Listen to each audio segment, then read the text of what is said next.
In this episode, I'll show you in a bit more detail how a shoe stretcher works. Please note, do not confuse it with a shoe tree.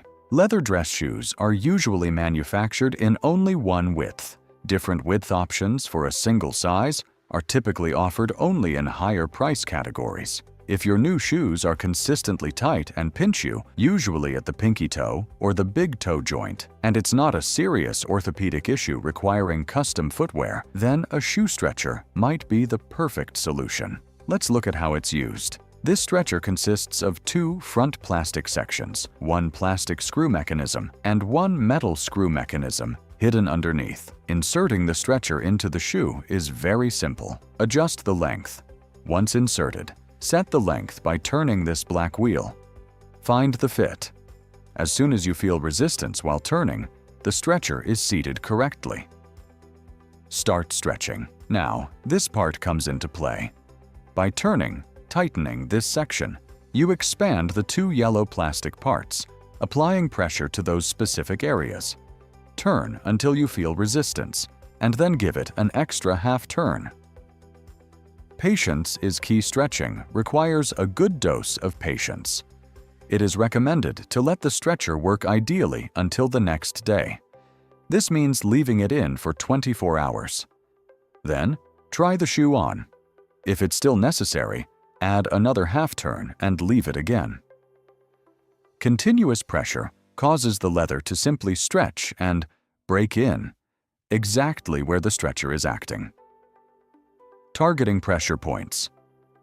If that's not enough, the stretcher comes with these black plastic bunion plugs, or spots, that fit into the pre-drilled holes on both sides. When I attach one like this and insert the stretcher, you can clearly see where the plug pushes against the leather to create extra space. Place the plug exactly where the shoe pinches you. You can use 1, 2, or even 3 at once. If you approach this with common sense, patience, and don't rush or use excessive force, meaning don't over-tighten it to the max, it is a relatively safe tool. Speeding up the process. The stretching can be accelerated by using leather stretching sprays.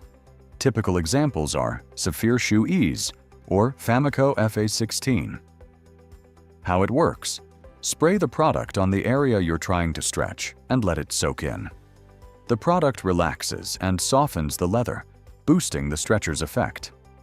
If I leave it for 24 hours, the leather will be relaxed and sufficiently shaped by tomorrow. Important maintenance. Before stretching, it is crucial to check the condition of the shoes. The leather must be in good shape and not dry. If it is dry, treat it with a cream, Dubbin, or oil first. This prevents the leather from cracking during stretching. Well-conditioned leather is flexible. Summary, I'll say it again. Patience and no brute force.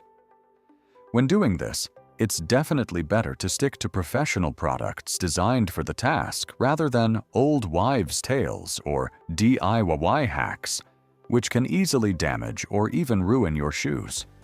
Using both the shoe stretcher and stretching sprays is safe and effective. A stretcher isn't a one-time investment. You can use it on all your future shoes.